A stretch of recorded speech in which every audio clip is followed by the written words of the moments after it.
Hey guys, and welcome back. Today we're playing Contradiction. It's a game I got on Steam. I believe it was free. Pretty sure. So if you want to check it out, definitely do that. My name is Mary the Roses. I play video games. This game looks really cool. I think the art style is really neat, and the lights and the colors, and I don't know. I was really invested.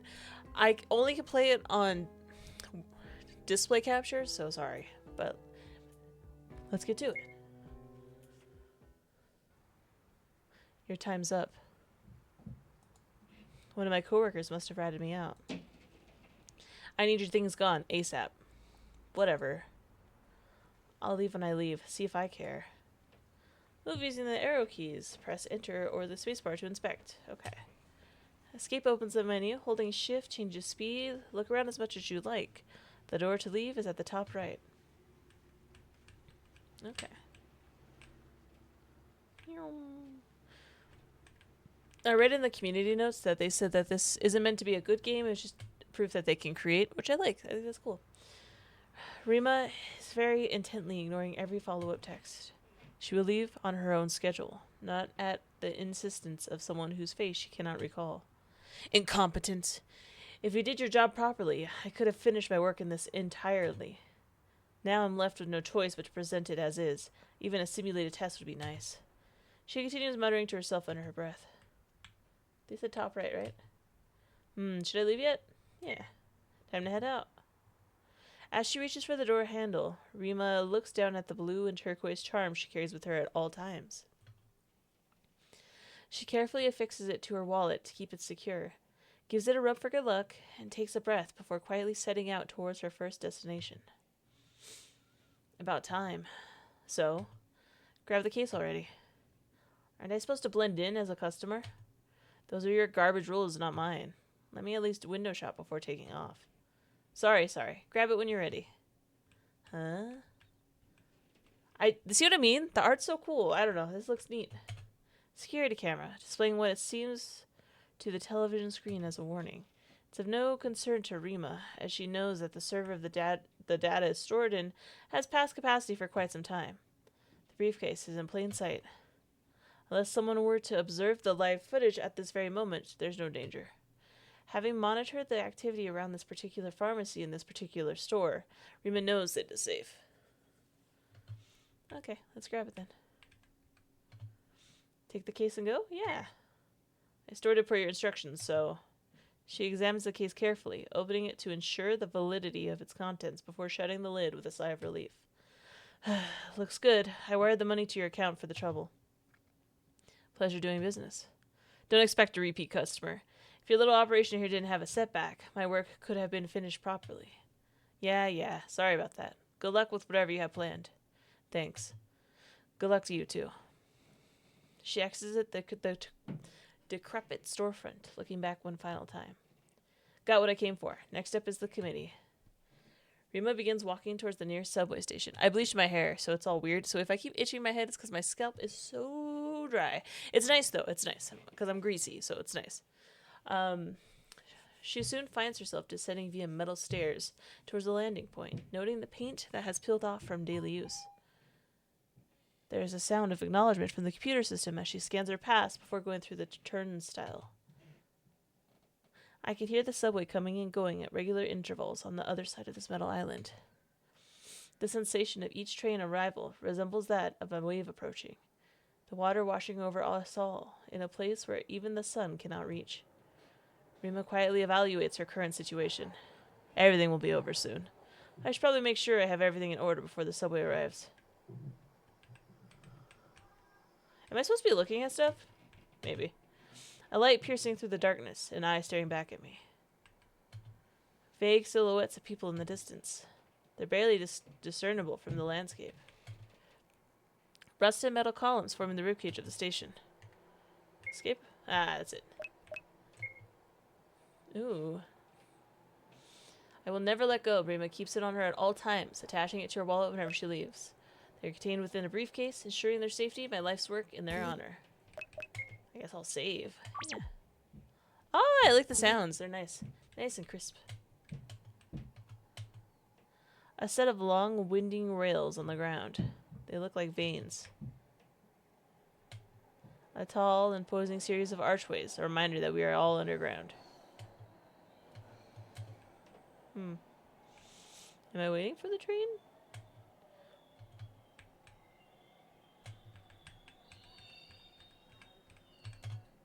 A tunnel whose depths are seemingly never-ending.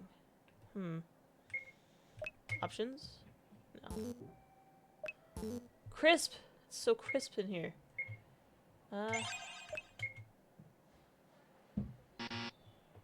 Okay. Do you hear my neighbors? I'm so sorry. They were so quiet, and I was like, perfect. Now look at us.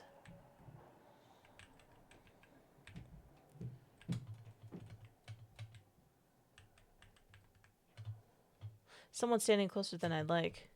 They're acting a bit strange. I'll try to grab a seat further away once I'm on the subway. I'm ready. Rima takes a deep breath, steadying herself. This is the day she has prepared for.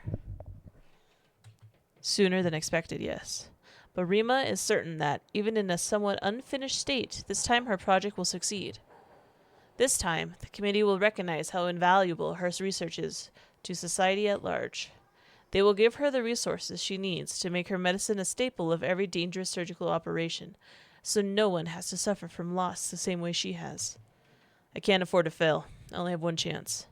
Their deaths can't be in vain. I'll make sure they're remembered. Everything has been for their sake, even if they can't see it. The person who was standing closest to Rima moves closer and bumps into her, discreetly stealing her wallet. Uh-oh. The case and its precious cargo fall out of her grasp as an unintended consequence of the pickpocket's collision. Rima instinctively reaches towards the charm she keeps alongside her wallet, only to find both suddenly absent. She spins toward the culprit and sees those familiar shades of dark blue and turquoise slip into their coat pocket. Thief! That charm! Please, you can keep the wallet. Hi, Rejan. Happy birthday. We have a special gift for you. Because now you're 10 years old. Your present is an evil eye amulet. It will help you when you need it. The thief is already halfway out of her view. Stop! That's the last thing I have from them.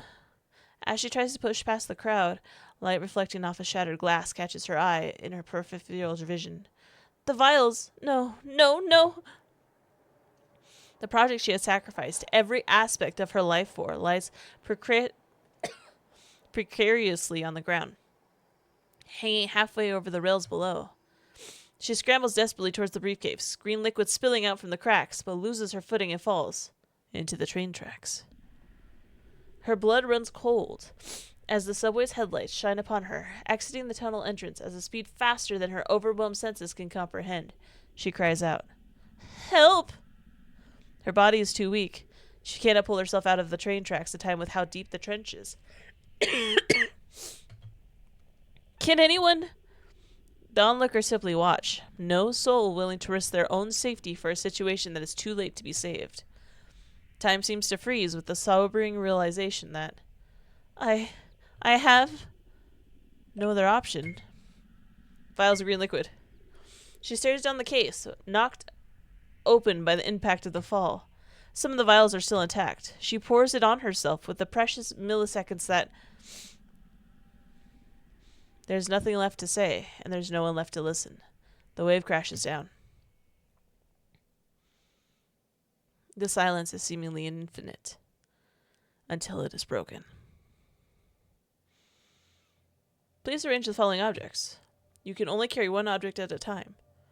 What in the hell? What happened? Please arrange the following letters from first to last. Okay. My head feels strange. User has not moved. Starting request. Please arrange the following letters from first to last. You can only carry one object at a time. I can't think very clearly. I guess I'll put things in the boxes to get out. Alright, so the letters first. You receive the letter A. Something belongs here. Okay, time to place what I'm holding. A. It worked.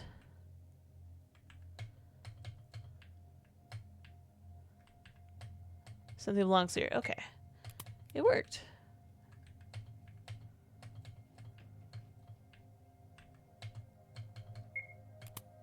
Alright, nice. Correct. Moving to next segment. Please arrange the following objects. You can only carry one object at a time. Another one. Please arrange the following numbers from highest to lowest. You can only carry one object at a time. Yeah.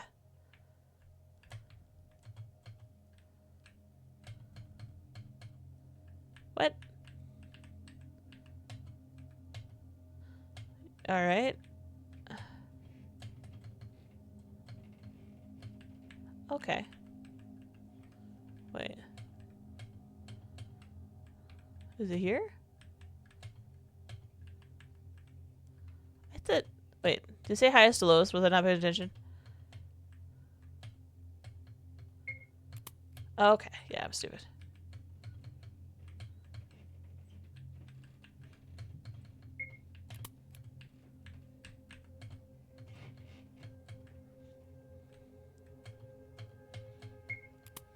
Okay. Correct. Moving to next segment. Please arrange the following objects. You can only carry one object at a time. There aren't many objects left. Feels like I'm reaching the end. Please arrange remaining objects on opposite ends. You can only carry one object at a time. Just like I can only carry my patient so far. You got it, disembodied voice.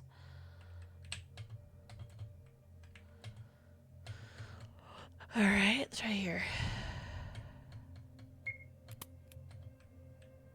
This is interesting.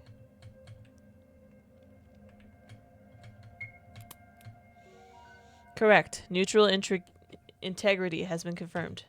Nothing. Moving to final segment. Please arrange the following objects. You can only carry one object at a time. What the? Whose bodies are these? Please arrange the following objects. You can only carry one object at a time. If one is me, then who did the other body belong to? Did she live a full life?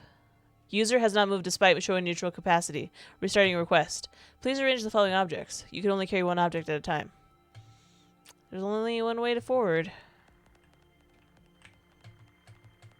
Small rope. Water nutrients. Right here.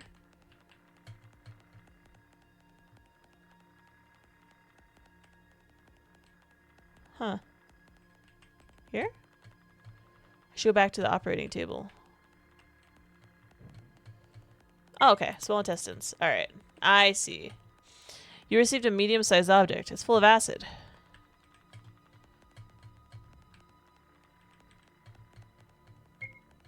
It worked. Okay. It's the left half of the system and seems to filter waste. Left half. That's the right. So it'd be this one? Left half. What?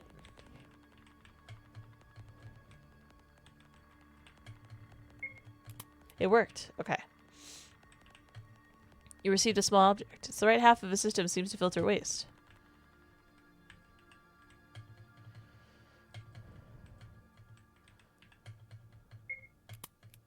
Okay. It's split down the middle.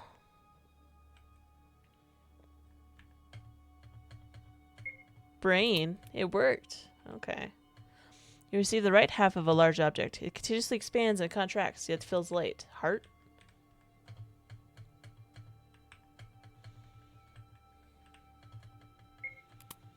Nice. You receive the left half of a large object. It expands. Okay, so it should be like here, yeah? No. Shit. Worked. Okay. You received an object the size of a fist. Expands and contracts rapidly. I feel nervous. It worked. You receive a large object weighing about 3 pounds. Blood filters out from one end. That's the heart.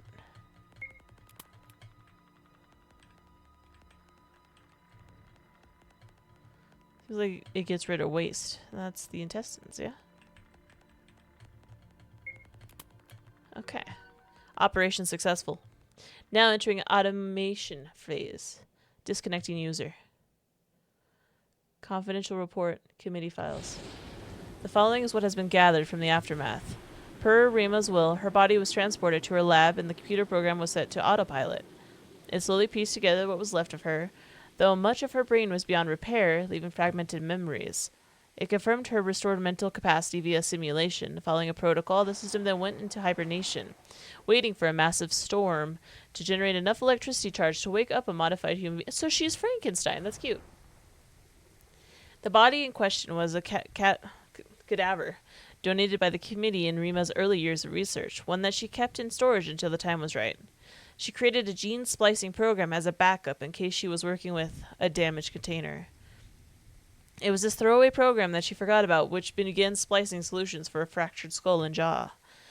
The teeth were made with references to shark DNA. The skull was fixed with the nails facing the wrong way due to an error.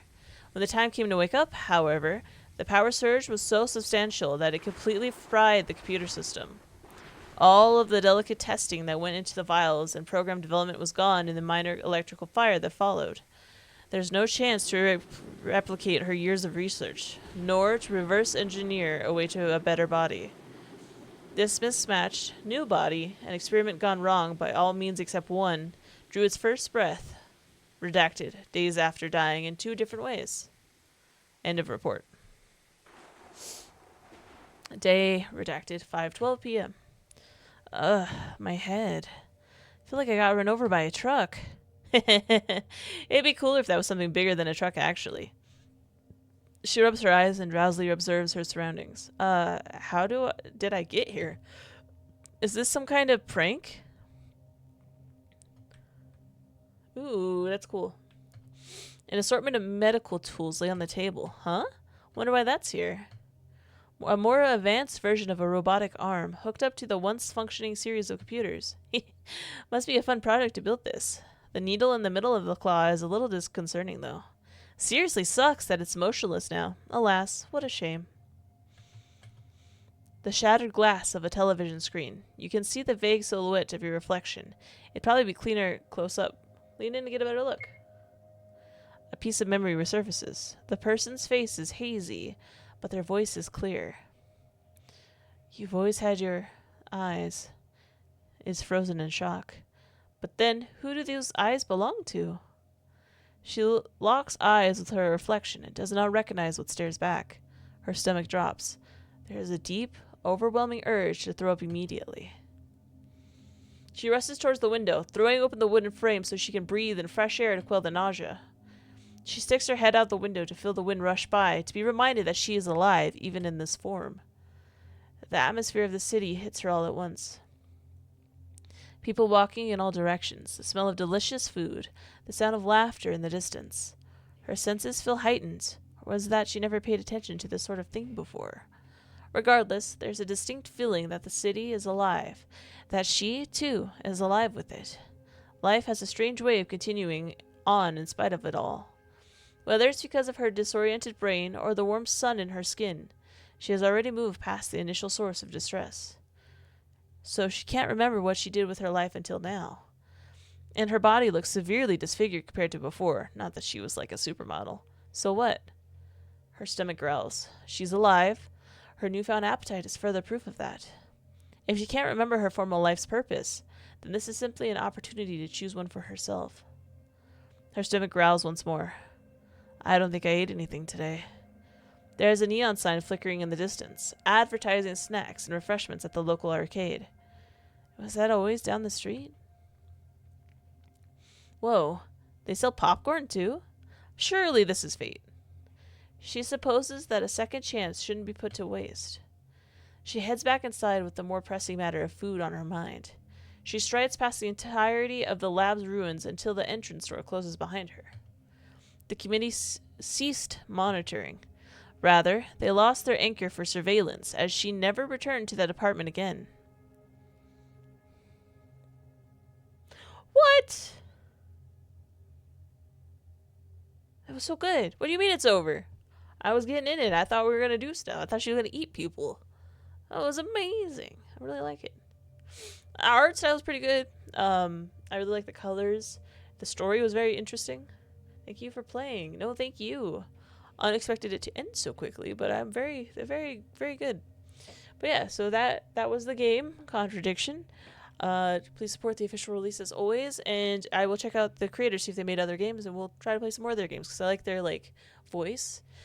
If you like the video, if you like me, if you like any of the games I play, you have opinions, please don't hesitate to follow, subscribe, comment, tell me stuff, you know.